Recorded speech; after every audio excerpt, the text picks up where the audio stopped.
This is Paul McGuire once again. We're continuing on our series of the North American Union nationalization.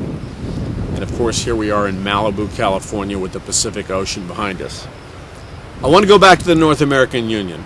A lot of people in denial about it, which is kind of ludicrous because it's now hit the mainstream media.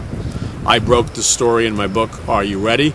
And in fact, in my book, The Day the Dollar Died, I document how world government and world currency and a world socialist government, the death of the dollar and a global government is the game plan. You can read about it in the book, The Day the Dollar Died.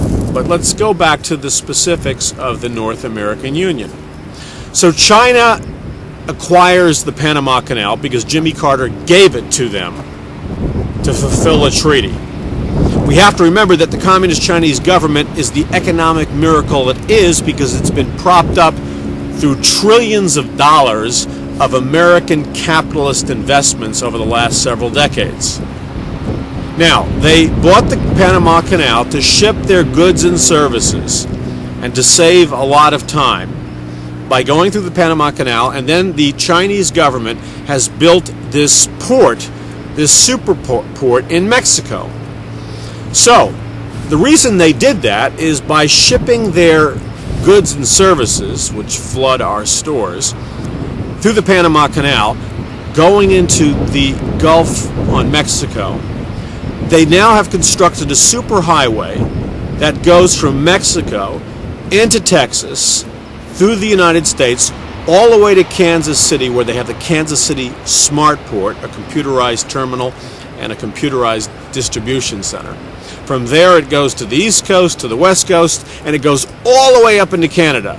And you say, well, why would they do that? And people say, oh, you're lying, you're making that up. Well, look, when I was on the radio, I had many people, truck drivers, I had ordinary citizens, all saying, hey, my land was seized by eminent domain by the U.S. government. They bought up my land to build the NAFTA Superhighway. I've seen pictures of the NAFTA Superhighway, photographs. I know of a particular ministry, I won't name their name. They bought a series of radio towers in Texas, and the government wanted to come and buy up all their radio towers because they wanted to use the land surface for the superhighway, the NAFTA Superhighway. So that NAFTA Superhighway exists, it's being built right now. By the way, they use Mexican truck drivers, and this is not a disparagement of our Hispanic brothers and sisters across the border. And some people attempt to marginalize what I say and demonize what I say by trying to imply there's a racist content. There's no racist content. All races are created equally in the eyes of God, and I have a deep love for the Hispanic people. I minister in Hispanic churches. I speak through a translator. And I have a long track record of reaching out to the Latino Hispanic population. But this is the game plan. The Communist Chinese do not want to pay union wages to go into ports like Long Beach. So they go through the Panama Canal. They go to the port in Mexico where they can pay non-union workers.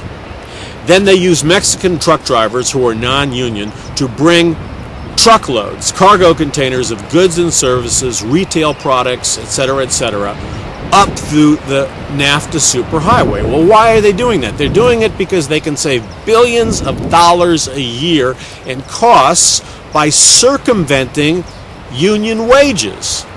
Now, one would think that American unions would be defending their workers from this threat, which will mean the erosion of their jobs.